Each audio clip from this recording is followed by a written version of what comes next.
The year is 23 years before the birth of Christ, a summer evening in a villa on the Bay of Naples. The house belongs to Marcus Vedius Pollio, a man who was born into nothing and now owns everything, including the 47 slaves who staff this single property among his dozen estates scattered across the Italian peninsula. A young slave named Demetrius stands frozen at the edge of the dining room, a silver wine pitcher trembling in his hands. 3 drops of Falernian wine have just splashed onto the mosaic floor. The droplets are smaller than tears. They will change his life forever. Vedius Pollio has stopped mid-sentence. His dinner guests, 7 of Rome's most powerful senators and their wives, have fallen silent. The only sound is the distant splash of water in the ornamental fish pond that dominates the villa's central courtyard.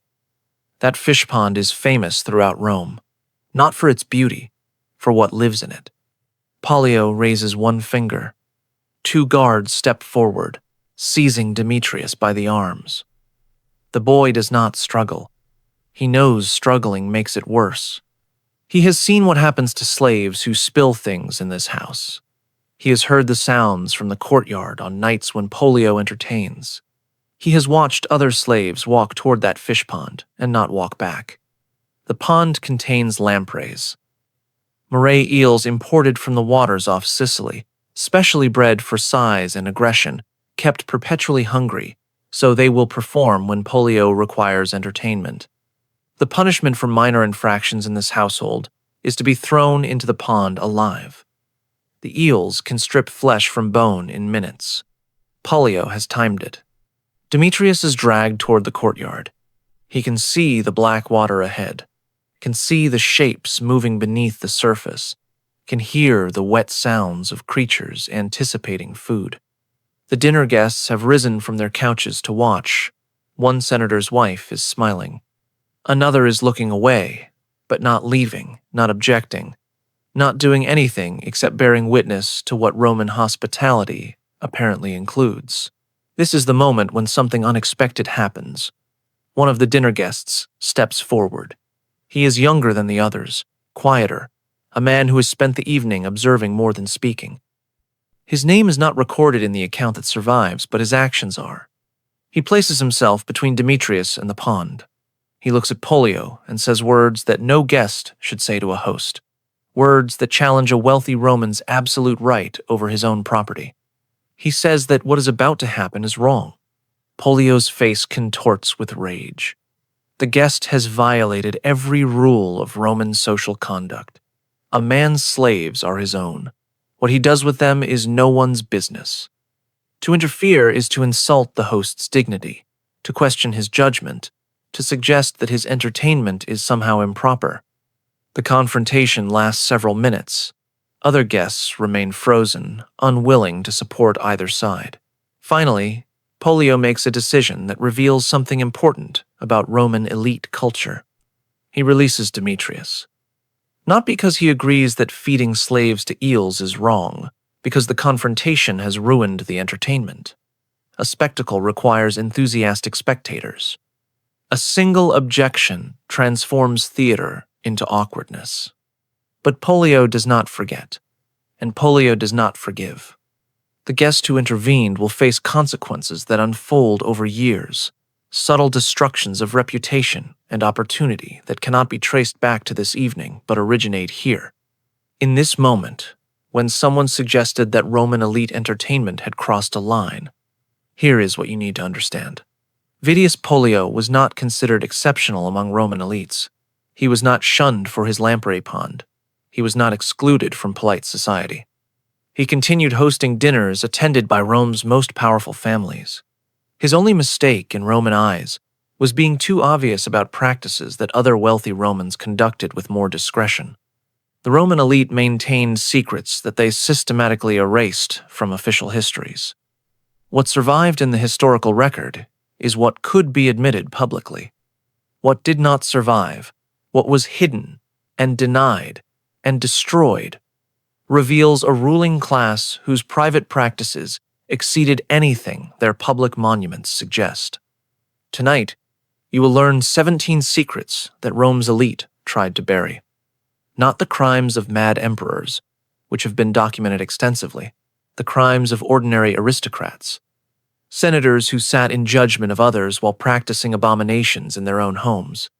Matrons celebrated for their virtue who participated in rituals that would have meant death for common citizens. Families whose names represented Roman honor for generations while their private conduct violated every principle they publicly championed. These were not isolated incidents.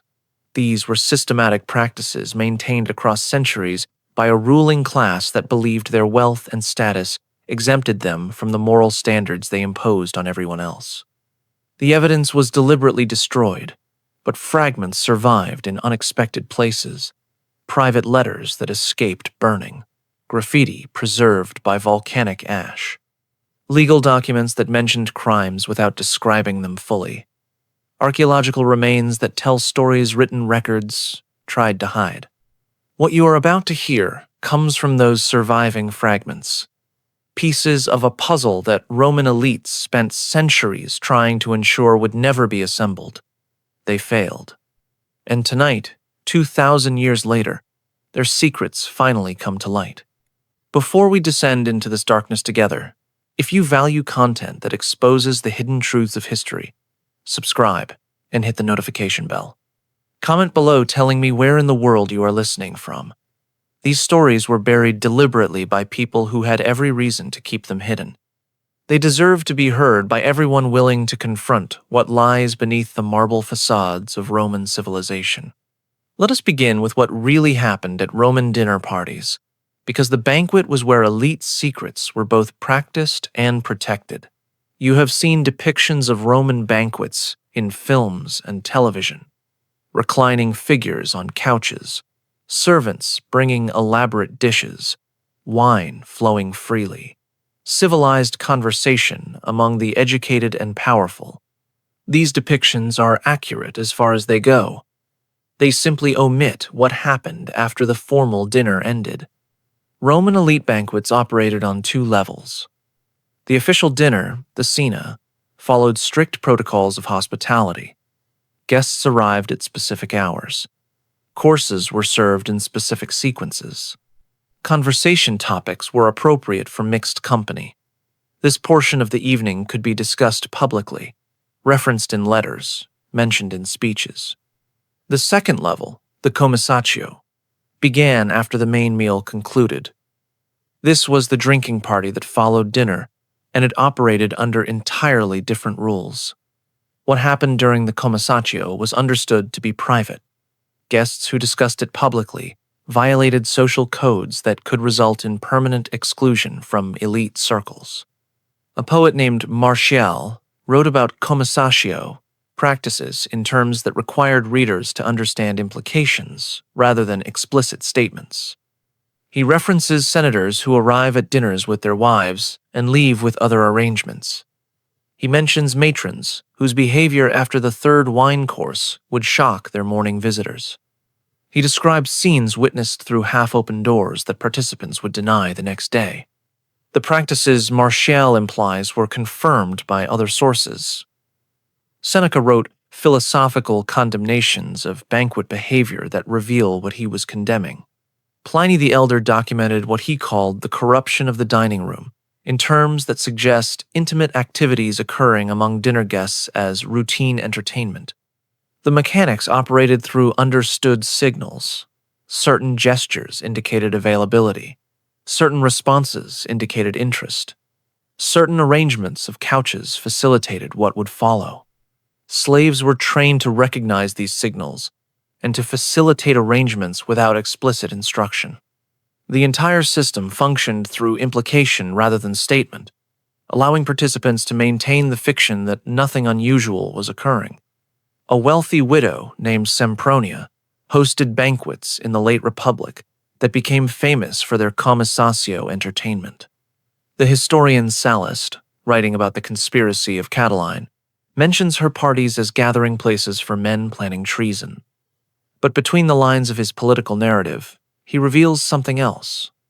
Sempronia's parties featured what he calls every kind of entertainment, with guests participating in activities that respectable women supposedly never witnessed, much less facilitated. The slave infrastructure supporting these banquets was extensive.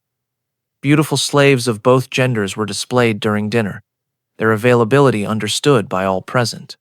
Guests could request specific slaves through subtle signals to the host. The slaves themselves had no voice in these arrangements. Their bodies were simply amenities, like the silver dinnerware or the imported wines. What made elite banquets particularly disturbing was the combination of sophistication and exploitation. These were educated people discussing philosophy and poetry and politics, while simultaneously treating other human beings as objects for entertainment. The cognitive dissonance was not experienced as contradiction. It was simply how civilized Romans lived. A fragment from the Satyricon, a novel written during Nero's reign, depicts a banquet at the house of a wealthy freedman named Trimalchio. The scene is satirical, mocking the excesses of the newly rich. But the satire works only because readers recognize the practices being exaggerated. The intimate entertainments, the casual use of slaves, the blurring of boundaries during the drinking hours, these were familiar enough to elite Romans that they could appreciate the comedy. The banquet system persisted for centuries because it served social functions beyond entertainment. Alliances were formed during commissatio. Political deals were sealed. Business arrangements were concluded. The shared participation in private activities created bonds of complicity that made betrayal dangerous. Everyone present had witnessed everyone else. Mutual blackmail potential ensured mutual silence. But the banquets were only one setting for elite secrets. What happened in the slave markets revealed something even darker about Roman aristocratic values. Rome's slave markets operated publicly, in the Forum, and in specialized facilities throughout the city. Tens of thousands of human beings were bought and sold annually. The markets were regulated, taxed, and considered entirely normal commercial activity. What the public markets offered was general labor. Agricultural workers, domestic servants, craftsmen, laborers. The selection process for these slaves was straightforward. Buyers assessed physical condition, skills, and temperament. Prices reflected utility. Transactions were recorded for tax purposes. The elite did not buy their slaves in public markets. A parallel system existed for wealthy purchasers, operating through private dealers who specialized in what the Romans called delicia, delights. These were slaves selected for attributes beyond labor capacity: beauty, youth, specific physical characteristics, training in specific arts. The selection process for deliciae was conducted privately, away from public observation, with protocols that would have caused scandal if widely known. A dealer named Tyrrhenius became wealthy in the late Republic by specializing in deliciae procurement for elite clients. His business records, fragments of which survived in legal disputes after his death, reveal a sophisticated operation. Agents throughout the Mediterranean identified promising acquisitions. Subjects were purchased young and trained in specialized facilities. The training included what the records euphemistically call education in the arts of pleasing. Elite buyers would visit Tyrrhenius's private showrooms, where slaves were displayed in ways that emphasized the qualities being sold. The viewing process was hands-on. Buyers were encouraged to inspect thoroughly, to verify that the merchandise met their requirements. The slaves being inspected had no rights, no voice, no recourse. They were products being evaluated by consumers. A senator named Quintus Lutatius Catulus maintained a household famous for the beauty of its slaves. His contemporary Cicero made references to Catulus's domestic arrangements in terms that suggest more than aesthetic appreciation. The senator's collection was acquired through dealers like Tyrrhenius, selected according to criteria that had nothing to do with household management. The prices for deliciae vastly exceeded ordinary slave prices. A skilled agricultural worker might cost 2,000 sesterces. A beautiful youth with appropriate training might cost $200,000. The investment represented indicated the purpose. No one paid that premium for someone to clean floors. The training facilities where deliciae were prepared operated in legal ambiguity.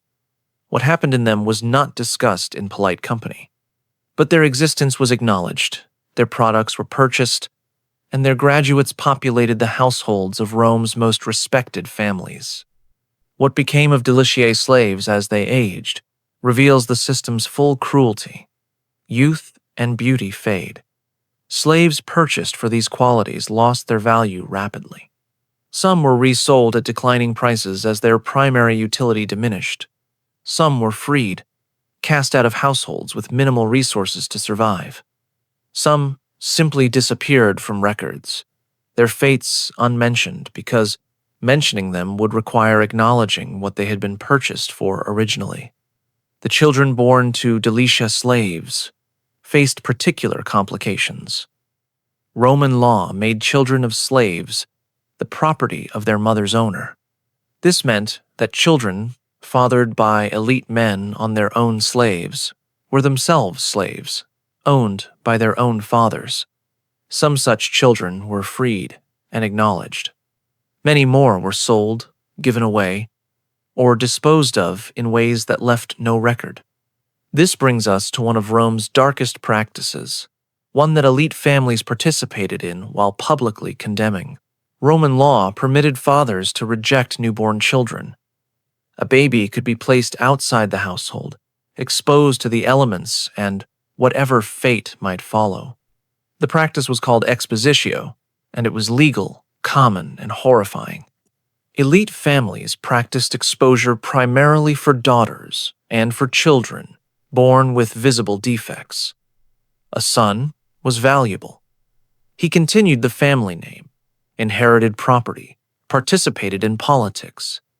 A daughter required a dowry, and too many daughters could strain even wealthy families. The calculus was financial. Children who cost more than they contributed were not worth raising. The exposed children did not necessarily die. Slave traders knew where to find them. Abandoned infants, if they survived their first hours, became property of whoever collected them. The traders raised these foundlings specifically for the deliciae market. Children without family, without identity, without anyone to object to their treatment, were ideal raw material for training in whatever arts buyers required. A legal case from the 1st century concerns a woman who recognized her own daughter being sold in a slave market 20 years after exposing her. The daughter had been collected as an infant, raised by traders, trained for specific purposes, and was being offered for sale when her mother happened to attend the market. The legal question was whether the mother had any claim to her daughter. The court ruled she did not. Having abandoned the child, she had forfeited all parental rights. The daughter remained merchandise. Elite families participated in this system from both directions. They exposed unwanted children who entered the slave supply. They purchased slaves who had originated as exposed children from other families. The circularity was understood, but not discussed. The beautiful slave serving wine at a senator's dinner might be the biological child of the senator dining at the next couch. No one would acknowledge this possibility. No one would investigate. The system depended on deliberate ignorance. Augustus attempted to regulate exposure, concerned about population decline among Roman citizens. His laws encouraged child-rearing through tax benefits and penalties for childlessness. But the laws applied primarily to legitimate children of citizens. Exposure continued for slaves, for the poor, for anyone outside the protected categories. Archaeological evidence from Roman sites includes infant remains in locations inconsistent with normal burial practices, trash heaps, latrine pits, drainage systems. These locations suggest disposal rather than burial, abandonment rather than death from natural causes. The scale of remains indicates that exposure was not rare, but routine. Elite participation in exposure was masked by the involvement of intermediaries. Midwives handled the actual exposure. Slave traders handled the collection. The family patriarch simply made a decision and delegated implementation. His hands remained clean, his conscience remained unburdened. The child simply disappeared, becoming someone else's problem, someone else's property, someone else's product. The exposed children who survived into slavery faced fates determined by their physical development. Those deemed attractive enough entered the deletiate track. Those deemed unsuitable for that market became ordinary labor slaves.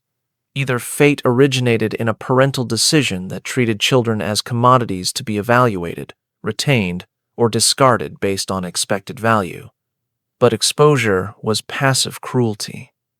What elite families did actively to eliminate rivals and enemies involved far more deliberate methods. Every elite Roman household contained poisons. This was practical rather than sinister. Rat poison, pest control, medical compounds that could kill in wrong doses. The presence of toxic substances was normal. What was not normal, but was pervasive, was the sophisticated poison networks that connected elite households through shared knowledge of how to use these substances against human targets. The Roman elite murdered each other with poison frequently enough that it became almost expected. A wealthy man dying suddenly in apparent health triggered immediate suspicion. His food tasters were interrogated. His slaves were tortured for information. His heirs were examined for motive.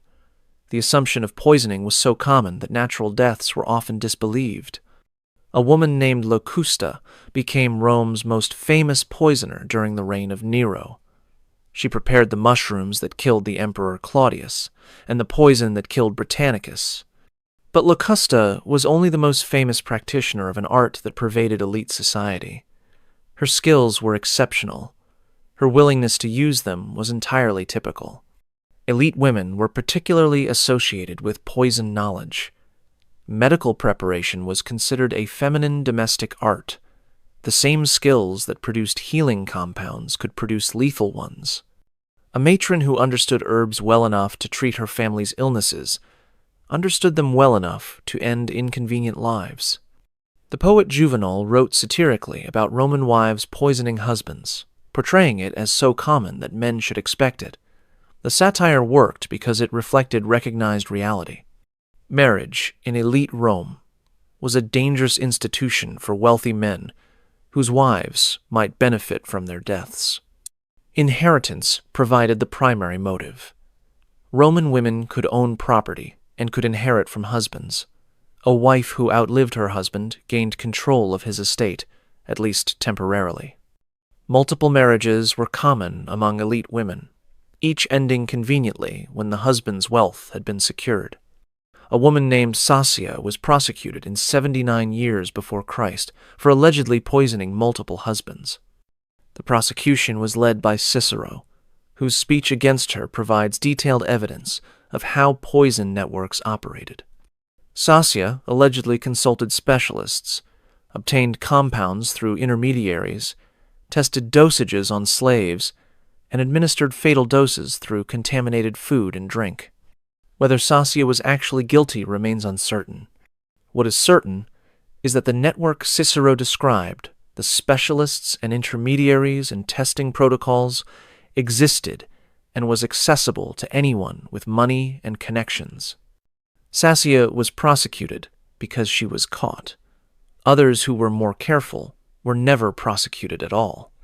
The poison networks crossed household boundaries through shared servants and shared suppliers. A slave purchased from one elite household and resold to another might carry knowledge of what had happened in the first household. Suppliers who provided compounds to one family knew who else was buying. The information was valuable and was traded accordingly. Elite families protected themselves through elaborate precautions.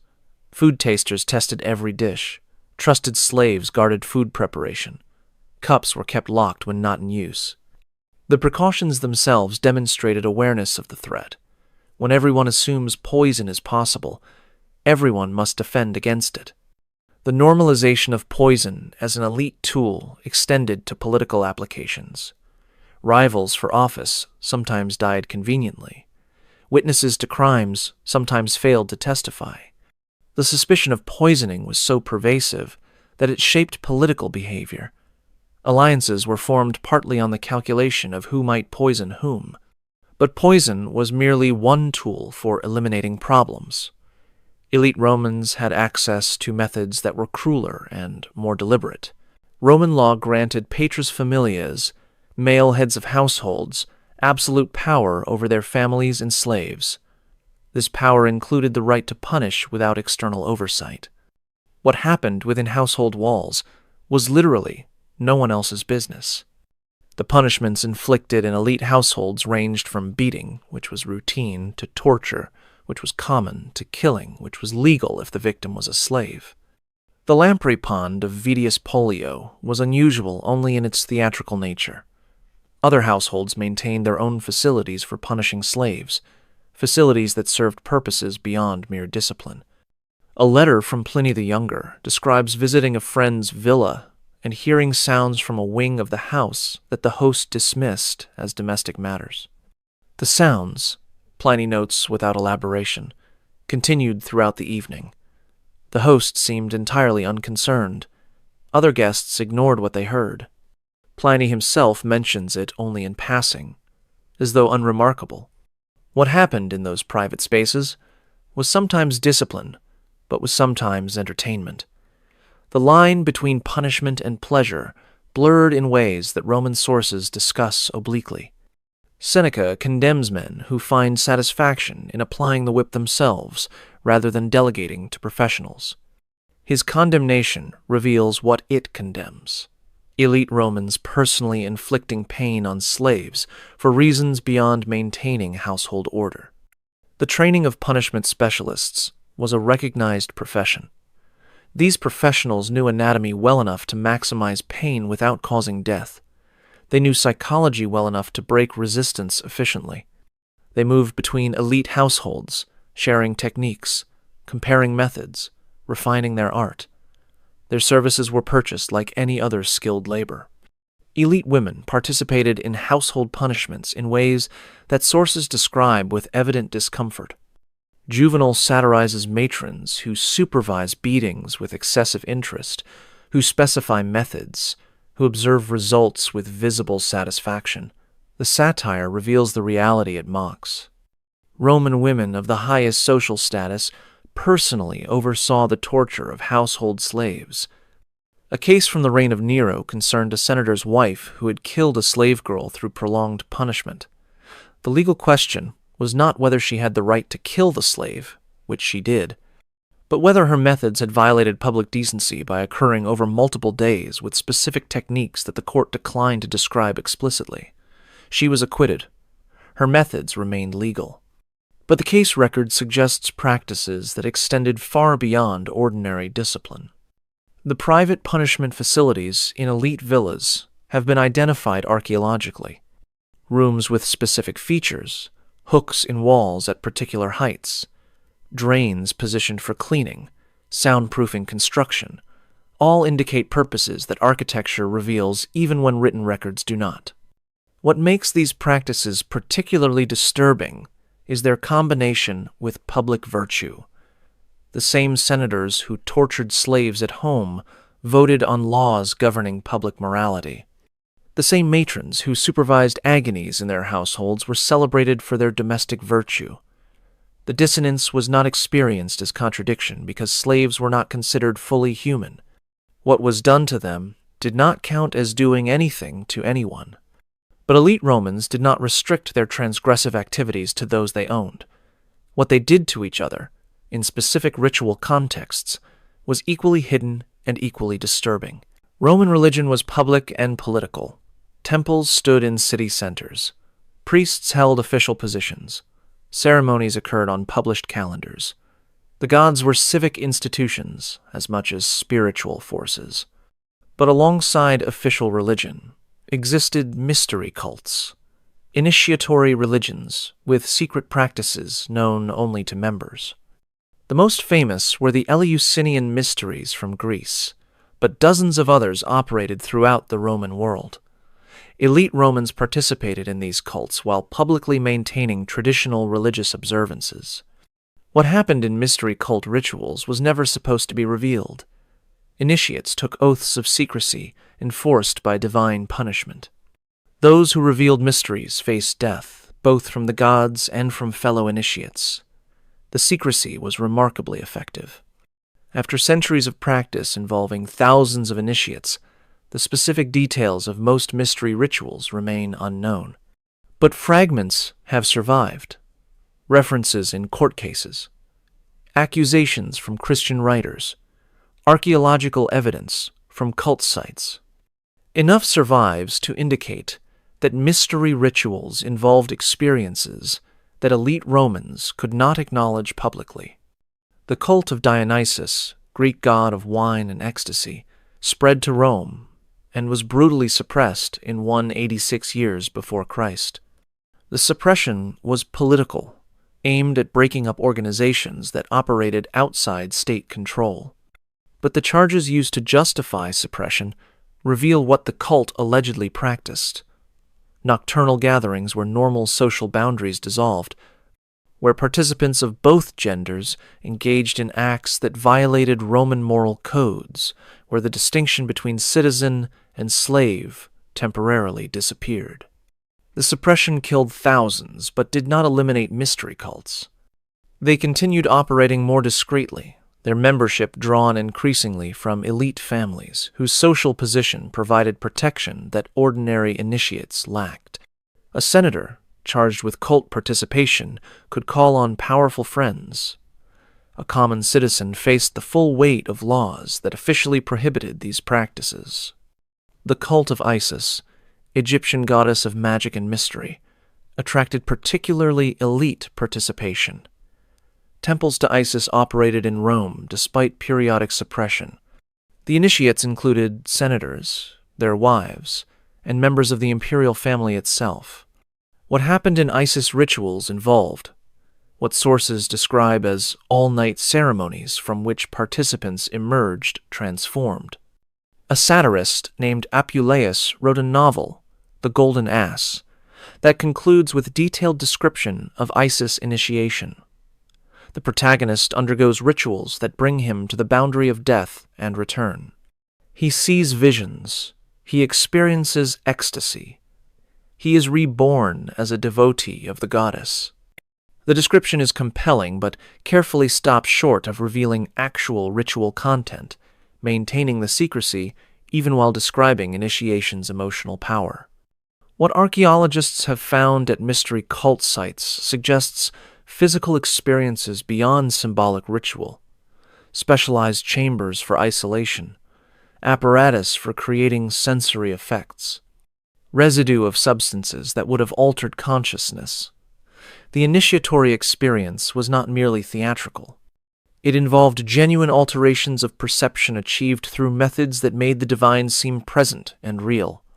Elite participation in mystery cults served social functions beyond spiritual seeking. The shared secret created bonds among initiates that crossed normal social boundaries. A senator and a merchant who had undergone initiation together shared something that neither could acknowledge publicly, but both would remember. The cult network became another layer of elite connection, operating alongside, but separate from official political structures. The Christian writers who eventually dominated Roman culture condemned mystery cults as demonic. Their condemnations revealed details that initiates had kept hidden for centuries. The physical practices, the boundary violations, the things done in darkness that could not be done in light. The Christian eagerness to expose pagan depravity ensures that we know something of what mystery cults involved, even if the full picture remains incomplete. But mystery cults were episodic experiences. What elite Roman women did on an ongoing basis with specific partners was an open secret that everyone knew and no one discussed. Gladiators occupied a strange position in Roman society. They were slaves or criminals, the lowest social categories. But successful gladiators became celebrities. their names known throughout the city, their images reproduced on household items, their fights anticipated with the excitement modern audiences reserve for championship sports. Elite Roman women found gladiators fascinating. This fascination is documented extensively in sources that range from poetry to graffiti to legal records. The fascination went far beyond appreciation of athletic prowess. It was physical, intimate, and acted upon. A wife of Marcus Aurelius, the philosopher-emperor, was rumored to have taken a gladiator as lover. The rumor held that the future emperor Commodus was actually the gladiator's son, which supposedly explained Commodus's later obsession with fighting in the arena himself. Whether the rumor was true matters less than the fact that it was widely believed. Elite women taking gladiator lovers was plausible enough that Romans accepted the story. Juvenal dedicated an entire section of his satires to matrons who abandoned their families to follow gladiators. He names specific women, describes specific affairs, and condemns the willing degradation of elite status for physical involvement with slaves. His condemnation reveals what was being condemned, a pattern of behavior widespread enough to warrant extended satirical treatment. The gladiator schools, where fighters trained, became sites of elite female attention. Women found ways to visit, to watch training, to make contact with fighters who attracted their interest. The school owners facilitated these arrangements for appropriate compensation. A successful gladiator could supplement his prize money significantly through elite patronage that extended beyond mere financial support.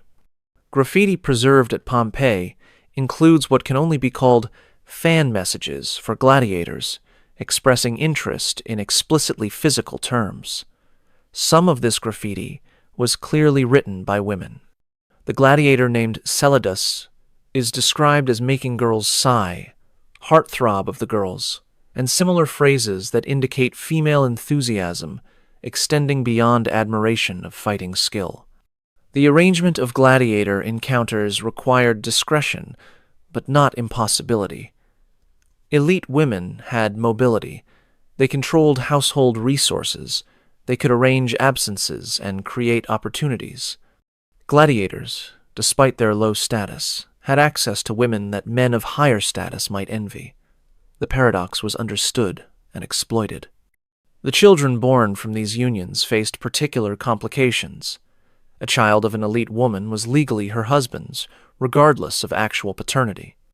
A man might find himself raising children who obviously did not resemble him, unable to acknowledge the truth without publicly shaming himself. The legal system that made legitimate children valuable also made it impossible to discard children whose legitimacy was doubtful.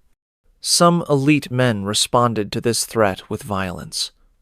A senator during Domitian's reign allegedly killed his wife and the gladiator he found her with, claiming the traditional right of husbands to avenge dishonor. He was acquitted. The case established that elite men could respond lethally to wives' involvement with gladiators, which suggests how frequently such involvement occurred. But the gladiator obsession was merely the most visible form of elite women's sexual autonomy. What happened at the public baths revealed patterns that affected Romans of all genders.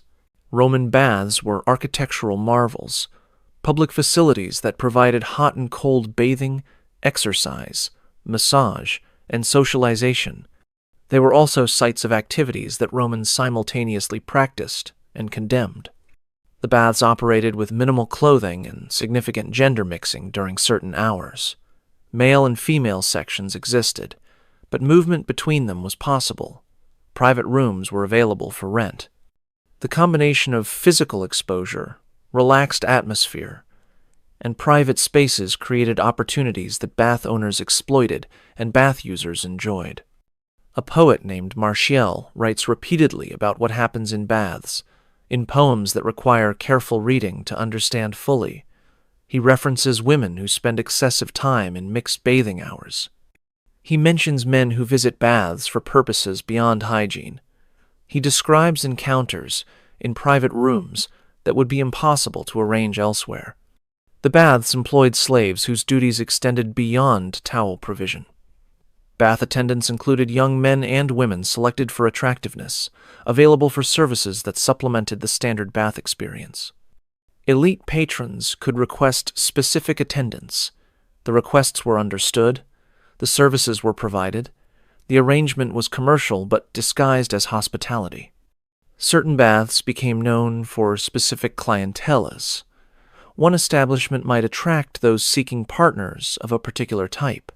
Another might be known for discretion, suitable for married patrons who wished to avoid recognition. The specialization was not advertised, but was communicated through networks that those seeking such information knew how to access. The Emperor Hadrian attempted to regulate bath behavior by mandating separate hours for men and women. The regulation was widely ignored.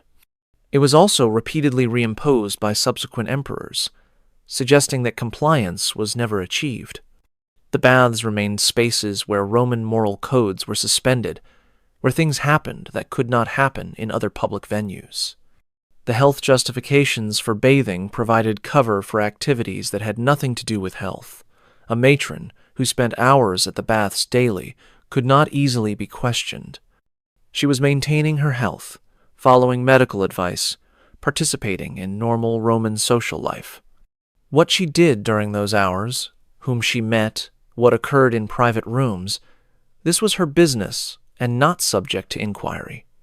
Elite households included private bath facilities, but many elite Romans preferred public baths for precisely the opportunities they offered. The public setting provided anonymity that private bathing could not. Encounters with strangers carried less risk than encounters with members of one's own social circle. The democracy of the baths, where wealth mattered less than physical presence, attracted elites seeking experiences their status normally prevented. Archaeological evidence from Roman baths includes rooms whose purposes are evident from their design. Small chambers with locking doors, positioned away from main circulation areas, equipped with amenities suggesting extended occupation. These were not changing rooms. They were accommodation for activities that required privacy and time. But while the baths offered opportunities for all Romans, elite families maintained exclusive practices in their country properties that no public facility could match. Rome itself was crowded, surveilled, and constrained by social expectations. Elite families escaped to country villas, where distance from the city meant distance from observation. What happened at these villas was protected by isolation, by loyal slaves, and by the shared understanding among neighboring estate owners that everyone's privacy served everyone's interests. The Bay of Naples attracted particular concentration of elite villas. Dozens of properties lined the coast, owned by Rome's wealthiest families, staffed by hundreds of slaves, designed for entertainment that urban properties could not accommodate. The proximity meant that elite families could visit each other, share resources, and combine for events that no single household could manage alone.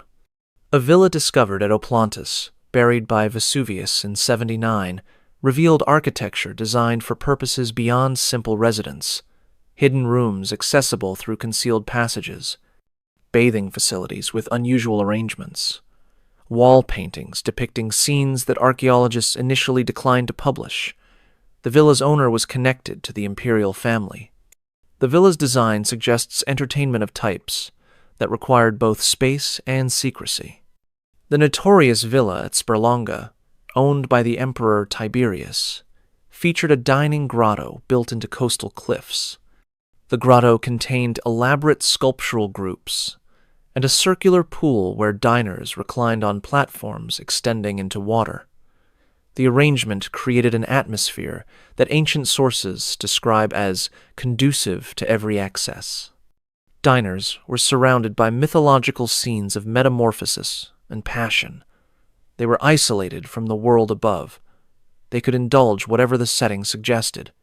Private correspondence from the late Republic includes references to villa entertainments using language that requires interpretation. An invitation to spend a week at a friend's villa and enjoy full hospitality implied more than comfortable accommodation. The phrase known delights indicated that specific amenities, human amenities, would be available. The coded language allowed communication while maintaining deniability. The slave populations at these villas were selected differently than urban household slaves. Physical beauty was prioritized. Training emphasized entertainment skills. The ratio of attractive young slaves to practical workers far exceeded what agricultural or domestic needs would justify. The villa slave complement was effectively a private collection of human beings selected for pleasure rather than productivity. What occurred during villa parties was occasionally revealed through legal proceedings when arrangements went wrong. A case from Cicero's time involved a young Roman citizen who had been drugged at a villa party and subjected to treatment normally reserved for slaves. His family's prosecution revealed aspects of villa entertainment that the defendant's lawyers argued were common practice, merely unfortunate in this instance, because the victim happened to possess citizenship rights. The villa culture created spaces where Roman elite could escape not only observation but their own identities. Away from Rome, away from formal social roles, surrounded only by slaves and fellow elites who would never speak publicly about what they witnessed, the wealthy could explore desires that urban life constrained. The villas were laboratories for appetite, maintained at enormous expense precisely because they enabled what could not be enabled elsewhere. But not all elite secrets required physical isolation. Some operated openly in Rome itself, disguised by religious or theatrical framing that made transgression appear legitimate. Roman theater existed in complex relationship with Roman morality. Actors were legally infamous, stripped of citizen rights, ranked alongside prostitutes in legal status. Yet, theater was public entertainment supported by state funds, attended by all classes, featuring performances that ranged from legitimate drama to displays that amounted to public intimacy. The mimes and pantomimes that dominated late Roman theater featured physical performance that pushed boundaries of what could be displayed publicly. Performers appeared minimally clothed or unclothed entirely. Performances simulated or actually depicted intimate acts. The audience watched what could not be done elsewhere, sanctioned by theatrical context. Elite involvement with theater extended beyond attendance. Wealthy patrons supported acting companies, providing financing in exchange for access to performers. The access was understood to include personal access, private performances, arrangements that satisfied appetites beyond aesthetic appreciation. A genre of theatrical entertainment called fabula atellana featured obscene humor and explicit situations performed by actors whose legal status made them available for whatever patrons desired. Elite homes hosted private performances of these plays, modified for intimate venues, adjusted for the specific interests of the host and guests. The Emperor Nero famously performed in public theaters, scandalizing traditionalists who believed imperial dignity incompatible with acting. But Nero was only the most visible elite theatrical participant. Others preferred private performances where they could take roles that public theater reserved for the infamous. The theatrical framework provided psychological distance. One was not actually doing these things. One was performing them, playing a part, participating in art.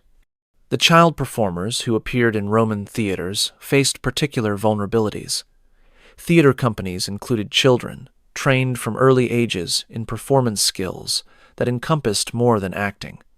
Elite patrons showed interest in specific child performers. The companies accommodated these interests for appropriate compensation. The children had no voice in these arrangements. They were property, belonging to companies whose income depended on satisfying patron desires. A legal case from the 2nd century concerned a father who sold his son to a theatrical company and later sought to recover him. The court proceedings revealed that the son had been assigned duties beyond performance, duties that the father claimed he had not authorized. The court ruled that the sale had transferred complete rights to the company.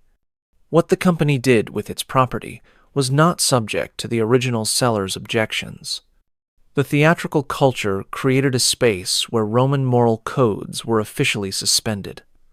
What happened on stage was not real.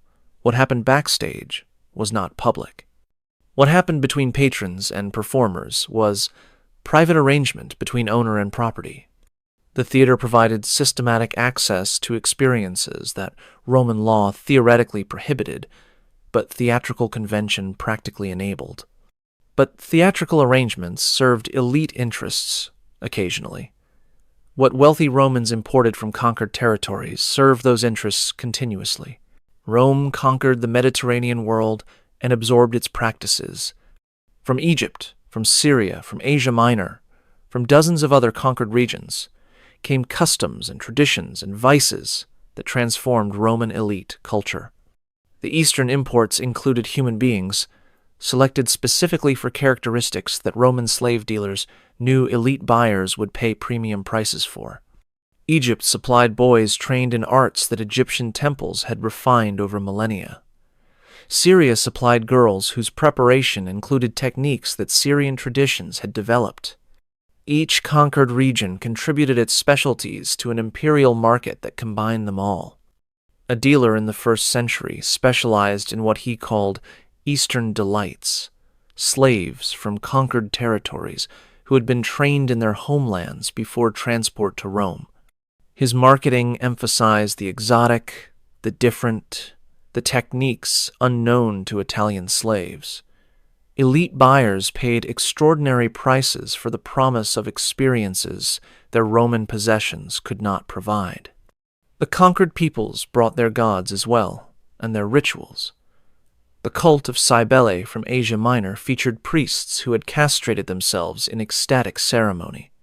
The cult of Astarte from Syria involved temple practices that Romans found simultaneously horrifying and fascinating. These religions attracted elite initiates who sought experiences that Roman traditions did not offer.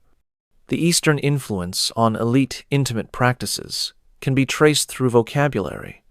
Latin acquired terms from Greek, Syrian, and Egyptian languages for acts and arrangements that Latin had previously lacked words to describe. The linguistic borrowing indicates cultural borrowing. Romans learned practices from their conquered subjects and needed new words to discuss them.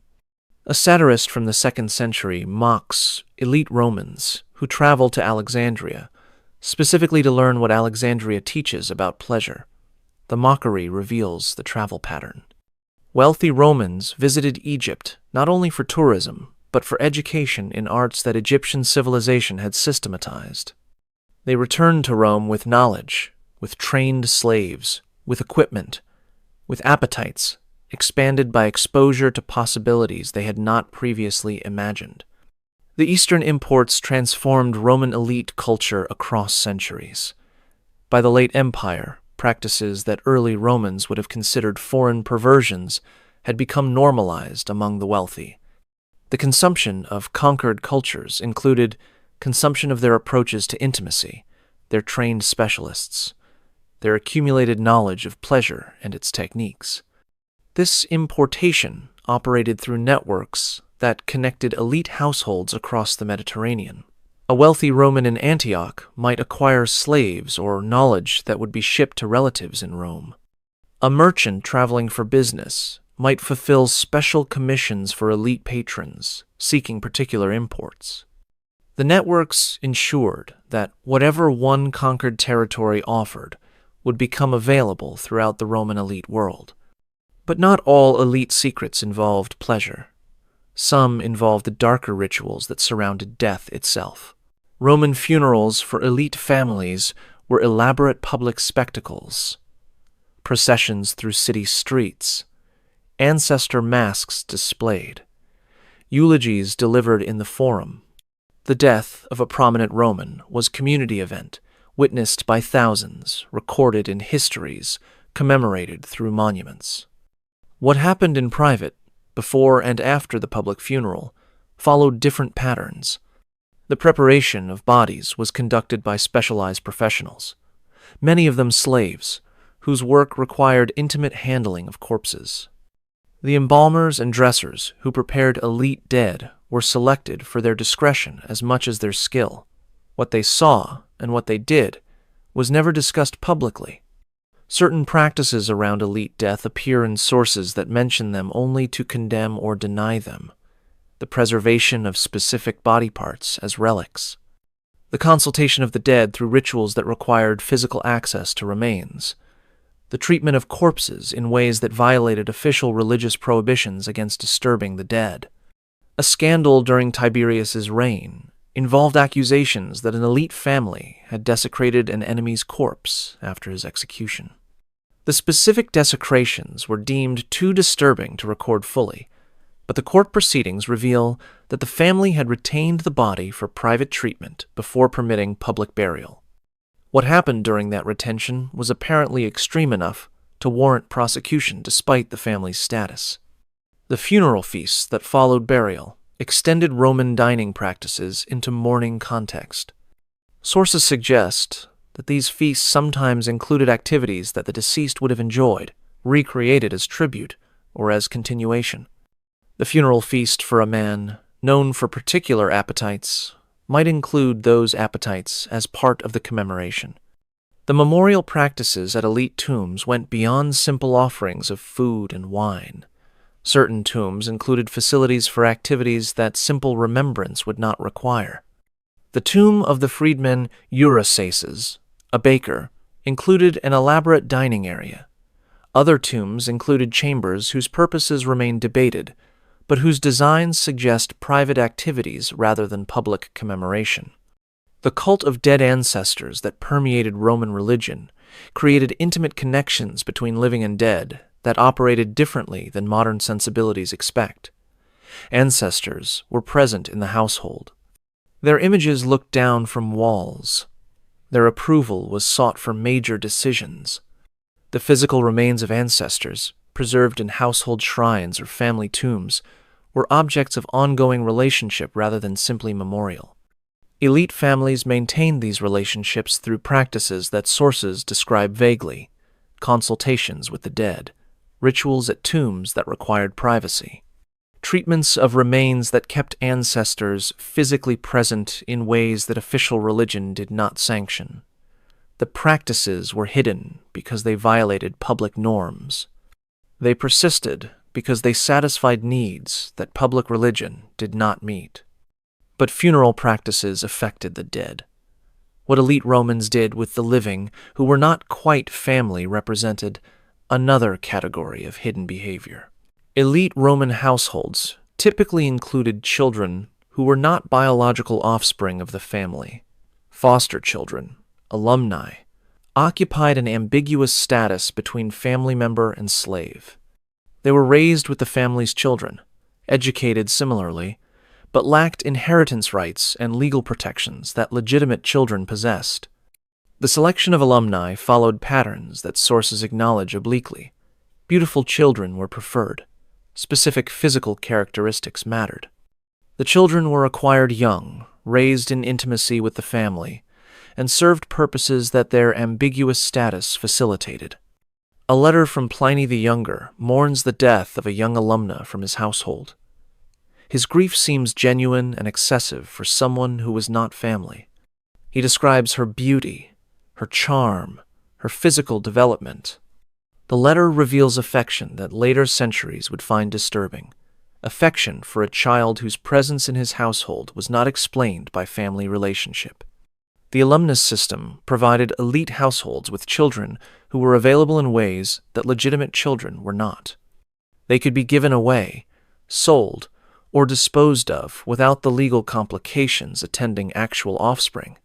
They could be used in arrangements that family honor would not permit for biological children.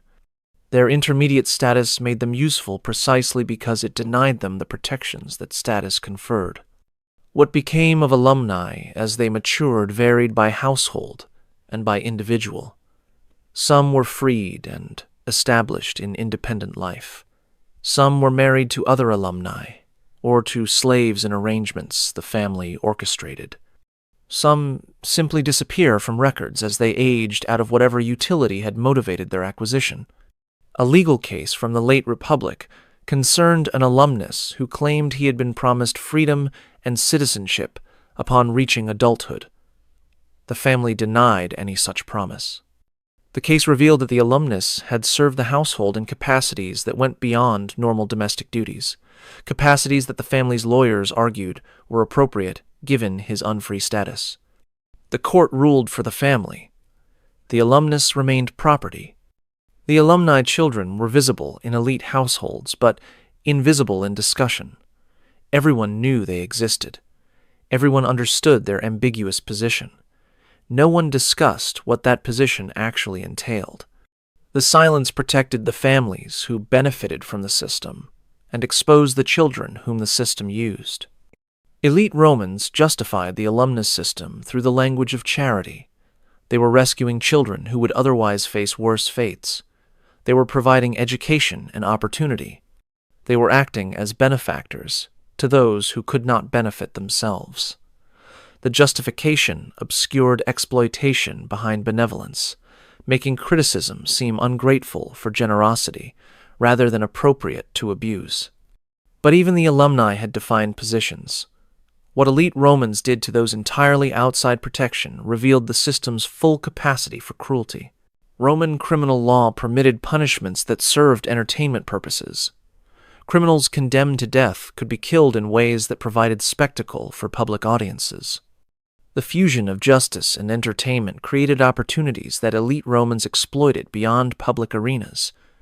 The damnati ad bestias, condemned to the beasts, were criminals sentenced to die through animal attack in the arena. Elite Romans could purchase condemned criminals for private entertainments that replicated arena deaths on a smaller scale. The legal transfer was simple. The criminal had been condemned to death by a specific method, providing that death privately rather than publicly remained within legal parameters. Private beast fights occurred at elite villas where criminals were provided to wild animals for the entertainment of dinner guests.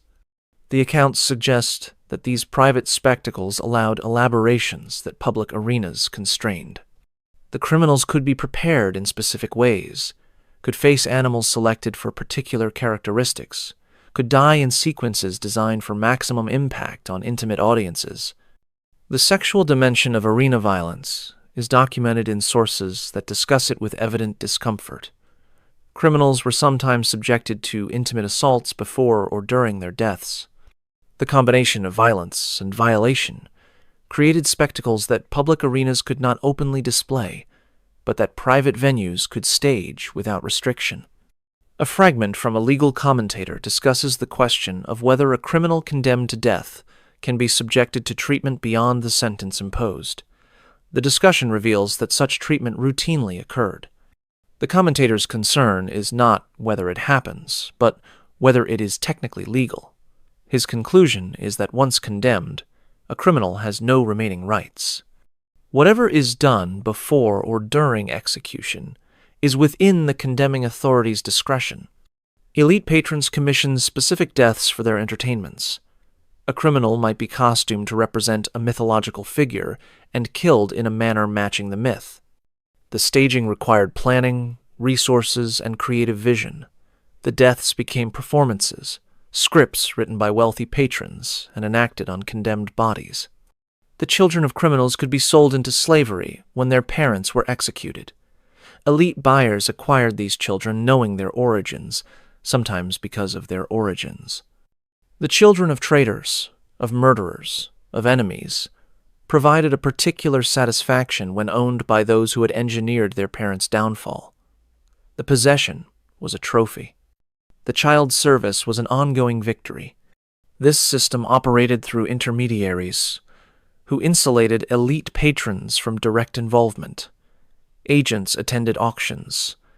Dealers provided specific acquisitions. The patron's hands remained clean. The patron's entertainment was provided.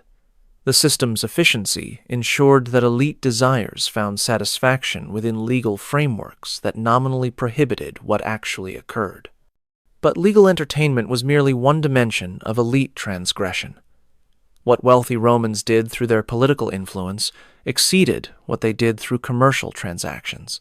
Roman politics operated through personal relationships rather than institutional processes. Alliances were sealed through arrangements that extended beyond policy agreement. The favor trading that characterized elite politics included favors that would not be mentioned in speeches or recorded in histories. The sharing of intimate resources cemented political alliances. A senator seeking another senator's support might provide access to household members whose availability demonstrated trust and created mutual vulnerability. The exchange created bonds stronger than mere political agreement.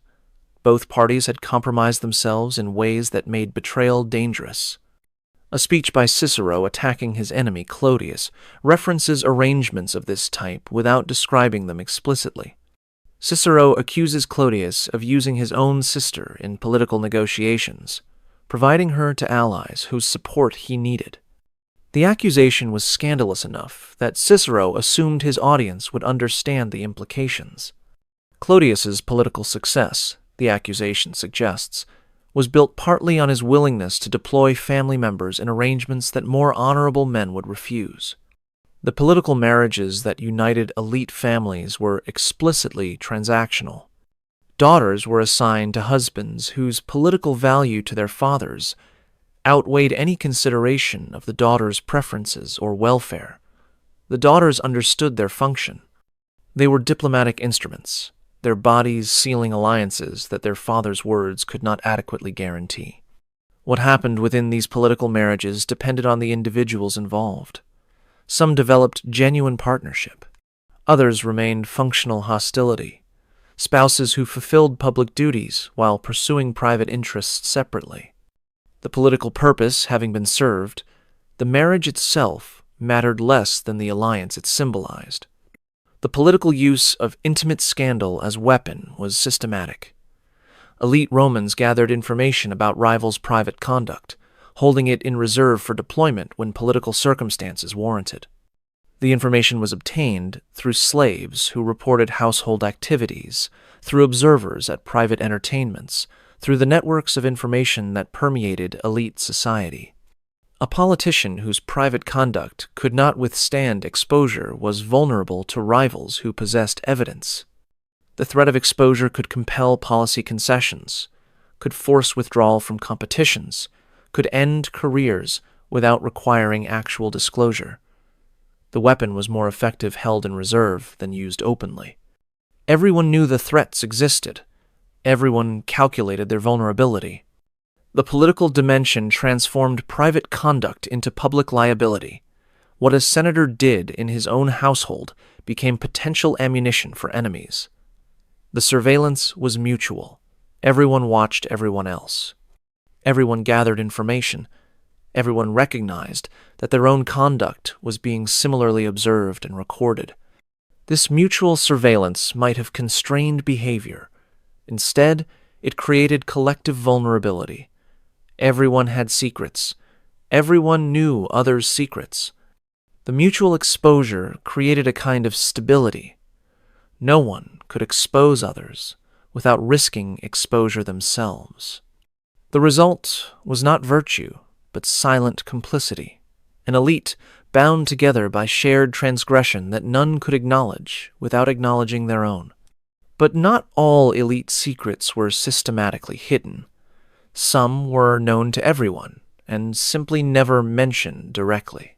Every Roman of elite status knew things that were never written down, the identities of children whose paternity differed from their official parentage, the arrangements that explained unexpected political alliances, the reasons certain families avoided each other at public events, the explanations for sudden changes in fortune that official accounts attributed to chance. These open secrets circulated through oral transmission, passed from parent to child, from patron to client, from friend to friend. They constituted a shadow history that supplemented the official record, explaining what written sources left unexplained, filling gaps that formal histories could not acknowledge. The slave who killed the senator Lucius Pedanius in the 1st century was publicly unknown in motive. The entire slave household, 400 people, was executed according to Roman law that held all slaves responsible when one killed a master. But elite Romans knew why the slave had killed, understood the provocation that had driven him to fatal action. The knowledge circulated through conversations that left no record. The public mystery was private certainty. Elite women were particularly custodians of open secrets. They knew which marriages were genuine and which were facade. They knew the real relationships behind public displays. They knew which children resembled their official fathers and which did not. This knowledge was women's currency, traded among themselves, deployed in the subtle competitions that elite women conducted parallel to their husbands' public conflicts. The open secrets included knowledge of practices that could not be discussed in any other form. Everyone knew which senators had particular preferences. Everyone knew which matrons made particular arrangements. Everyone knew which families maintained particular establishments. The knowledge was universal. The silence was equally universal. Speaking openly about open secrets violated norms more fundamental than the secrets themselves. A man named Publius Clodius was notoriously discovered at a women-only religious ceremony, the rites of the Bona Dea, in 62 years before Christ. His presence was sacrilege. His motive, according to the open secret everyone knew, was pursuit of Julius Caesar's wife Pompeia. The subsequent trial and acquittal were public events. The actual arrangement between Clodius and Pompeia, and its continuation despite the scandal, remained open secret that everyone knew and no one stated. The open secret system served social functions beyond simple gossip. It created graduated levels of inclusion. Those who knew particular secrets were insiders. Those who did not were outsiders. The knowledge itself became currency, traded for other knowledge, used to establish relationships and demonstrate trustworthiness. A man who could be trusted with secrets could be trusted with other confidences. The secrets were tests of reliability. Elite Romans learned to navigate this system from childhood. They learned what could be said and what could only be known. They learned to communicate through implication rather than statement. They learned that words had two meanings, the surface meaning available to everyone, and the deeper meaning available only to those who understood the context of open secrets. The system continues in modified forms wherever elites operate. The modern gossip networks that circulate information about powerful people, the knowledge that insiders share about public figures' private conduct, the gap between official biography and understood reality, all these echo the Roman open secret system. Power generates secrets. Secrets generate solidarity among those who share them. The dynamics are constant across cultures and centuries. This brings us to the final secret, the one that encompasses all others. The Roman elite tried to destroy evidence of their own conduct. This is the final secret, the one that explains why so much has been lost and why what survives appears in fragments, rather than complete accounts. The destruction was systematic and deliberate. Private letters were burned by recipients who understood their incriminating potential. Household records were purged when families faced political difficulties. Slaves who knew too much were sold to distant provinces or simply disappeared. The infrastructure of secrecy extended to the destruction of evidence that secrecy might fail to protect. When Christianity became Rome's official religion in the 4th century, the new authorities conducted additional destruction. Texts that revealed pagan elite conduct were targeted as both immoral and irreligious. The combination of moral outrage and theological mandate produced comprehensive purges of written material that had survived centuries of previous erasure. What survives does so accidentally. The texts that Vesuvius buried at Pompeii and Herculaneum escaped the purges that destroyed their copies elsewhere. The graffiti on walls was too trivial to warrant destruction and too permanent to remove easily. The legal records were preserved for their procedural value. their incriminating content apparently overlooked by those who maintained archives. The archaeology of destruction itself tells stories. Villa sites where specific rooms were dismantled before abandonment. Archives where burn layers indicate deliberate destruction rather than accidental fire. Tombs whose original inscriptions were erased and replaced. The physical evidence of erasure reveals how important concealment was to those who practiced it. The destruction continued after antiquity. Medieval monks who copied classical texts sometimes declined to copy sections they deemed too offensive. Their selectivity further reduced what survived. Renaissance scholars who rediscovered classical material sometimes suppressed what they found, judging certain texts too dangerous for circulation. Each generation of transmission provided opportunity for additional erasure. What we know about Roman elite conduct comes from material that escaped multiple generations of deliberate destruction. The survivors are fragments, hints, implications that require scholarly reconstruction to become coherent narratives. The full picture is permanently lost. The darkness into which the destroyed evidence vanished will never be illuminated. This erasure itself constitutes evidence. The systematic effort to destroy records of elite conduct proves that there was something worth destroying. The comprehensiveness of the destruction proves that the conduct was not isolated incidents, but pervasive patterns. The persistence of destruction across centuries proves that what was being hidden was understood to be damaging across changing cultural contexts. The Roman elite knew what they were doing. They knew it violated their own professed standards. They knew that evidence of their conduct would damage their reputations and their families' positions. They invested enormous effort in concealment while they lived, and in erasure after they died.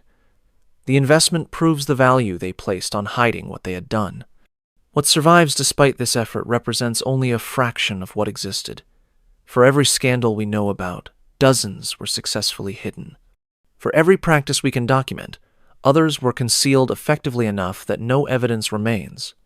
The fragments we possess are glimpses through gaps in a curtain that was mostly successful in hiding what lay behind it. This is why these stories matter. Not because they represent complete knowledge of Roman elite conduct, because they represent the incomplete knowledge that survived, despite comprehensive efforts at erasure. If this is what escaped, imagine what did not. You have now heard 17 categories of Roman elite secrets that ancient sources documented despite systematic erasure. The question that remains is what this history means for understanding human society more broadly. The Roman elite were not uniquely corrupt. They were typically corrupt, in ways that recur whenever a class possesses wealth and power without accountability. The specific practices vary by culture and technology. The underlying patterns, the exploitation of the powerless, the private conduct contradicting public virtue, the systematic concealment of what concealment cannot morally rehabilitate. These patterns appear in every aristocracy that historians have studied. The Roman evidence is valuable precisely because so much survived despite erasure. The Romans left more documentation than most ancient civilizations. Their empire's extent ensured that copies of texts existed in multiple locations, some of which escaped destruction. Their cultural influence on subsequent civilizations ensured continued interest in their records. We know more about Roman elite conduct than we know about comparable elites elsewhere. This knowledge serves as template for recognizing patterns in other contexts. The slave market selections have parallels in every society that has practiced slavery. The poison networks have parallels in every aristocracy whose inheritance laws created incentives for murder. The private punishments have parallels wherever absolute authority over others has existed. The Roman evidence illuminates universal dynamics through specific examples. The erasure attempts themselves follow universal patterns. Every elite tries to hide what would damage its legitimacy. Every power structure invests in controlling its own narrative. The Roman efforts were more systematic and better documented than most, but they were not different in kind from efforts that continue today. Modern elites maintain privacy through legal mechanisms rather than slave loyalty and text destruction, but the underlying dynamic, the gap between public presentation and private conduct, persists. The powerful still have secrets. They still invest in concealing those secrets. They still face occasional exposure that reveals what concealment normally hides. The Roman sources that condemn elite conduct often did so for political rather than moral reasons. Cicero attacked Clodius because they were enemies, not because Cicero's own conduct was exemplary.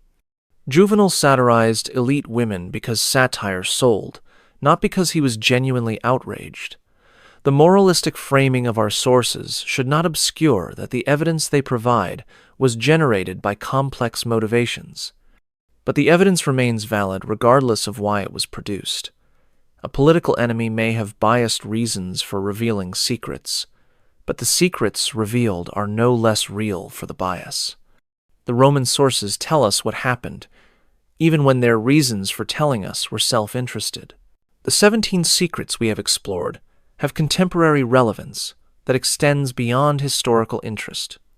Modern wealthy families still practice forms of selection in acquiring domestic workers, still maintain private spaces where conduct differs from public presentation, still use intermediaries to insulate themselves from direct involvement in questionable arrangements. The specific mechanisms differ from Roman slave markets and villa entertainments. The social dynamics that create desire for such mechanisms persist. Modern political arrangements still include intimate dimensions that participants conceal from public knowledge. The favor trading that characterizes elite politics still extends beyond policy into personal territory. The mutual vulnerability created by shared secrets still binds political allies more effectively than shared ideology. Modern erasure of inconvenient evidence continues through different technologies. Digital records can be deleted. Non-disclosure agreements can silence witnesses. Legal threats can suppress publication. The comprehensive destruction that Roman elites practiced has modern equivalents that serve identical purposes. The structural factors that enabled Roman elite conduct, concentration of wealth, legal impunity, ownership of other human beings, these have not disappeared, but have transformed. Extreme wealth concentration has returned to levels comparable to Roman inequality. Legal systems still provide more protection for the wealthy than for others. Human trafficking continues to provide victims for exploitation that differs in form, but not in essence, from Roman slavery. Understanding Roman elite secrets helps recognize their modern manifestations. The forms change, the patterns persist. A modern Vedius Pollio would not feed slaves to lampreys. He would find other expressions for the same impulses, expressions that his wealth would protect from consequence just as effectively as Roman wealth protected Roman cruelty. The silence that surrounded Roman elite conduct has modern parallels as well. The open secrets that everyone knew and no one stated directly exist in contemporary elite circles. The graduated knowledge that distinguishes insiders from outsiders continues to function. The currency of confidential information still purchases access and alliance. We began in the villa of Vedius Pollio, watching a slave named Demetrius dragged toward a pond filled with hungry eels because he had spilled 3 drops of wine. We have traveled through 17 categories of Roman elite secrets that reveal what wealth and power without accountability become. The Roman elite were not monsters. They were ordinary people, no better and no worse than elites throughout history, operating within systems that enabled their worst impulses while requiring them to maintain facades of virtue. Their public selves built monuments and wrote philosophy and governed an empire that shaped subsequent civilization. Their private selves did things that those monuments and philosophies and governance structures were designed to hide. The gap between public and private is where power's true nature becomes visible. What people do when they believe no one is watching, or when everyone watching is complicit, reveals what their public presentation conceals. The Roman elite believed they were unobserved. They were wrong. Fragments escaped. Witnesses recorded what they saw. Evidence accumulated despite erasure. The slaves who served elite households were the primary witnesses. Their testimony survives in glimpses, in records made when slaves were questioned about household matters for legal proceedings, in graffiti written by literate slaves who wanted someone to know what they had experienced. The voiceless were not completely silent. Their fragments contradict the official narratives that elite self-presentation produced. The women of elite households were secondary witnesses. They knew what happened in spaces designated for women. They knew what their husbands did and what they themselves did. Their knowledge surfaces in sources written by men who learned from women, who recorded what women told them, who preserved female perspectives despite cultural assumptions that women's knowledge was less valuable than men's. The Roman elite tried to control history. They built monuments to their public virtues. They commissioned histories that emphasized their contributions. They destroyed evidence of their private conduct. They almost succeeded. Almost. What survived is enough. Enough to recognize the patterns. Enough to understand the dynamics. Enough to see through facades that time and deliberate erasure have made incomplete but not invisible. The 17 secrets we have explored tonight are windows into a world that wanted to remain hidden. The world was not completely successful in hiding itself. Remember the slave Demetrius, whose minor accident nearly cost his life. Remember that the guest who saved him did so despite social pressure, despite the cost to himself, despite a system that told him his intervention was wrong. The guest's name was not recorded. His identity was not preserved, but his action was. Someone thought it was worth remembering that once someone said no. That no matters. It matters because it proves that even within systems of comprehensive exploitation, individuals could choose differently. It matters because it demonstrates that the conduct we have described was not inevitable, was not beyond objection, was not the only possibility. Romans themselves recognized that what elites did was wrong, even if most declined to say so. The Roman elite are gone. Their villas have crumbled. Their monuments stand empty. Their names are remembered primarily by historians and tourists. But what they showed about human nature remains relevant. The capacity for cruelty when power permits it. The hypocrisy of public virtue masking private vice. The systematic erasure of inconvenient truth. These are not Roman characteristics. They are human characteristics that Roman evidence illuminates with particular clarity. If you found this exploration valuable, subscribe to this channel and hit the notification bell. Share this video with anyone who thinks Roman civilization was simply marble monuments and senatorial debates. Comment below telling me what other historical secrets you want investigated. These stories matter because they reveal patterns that persist in modified forms today.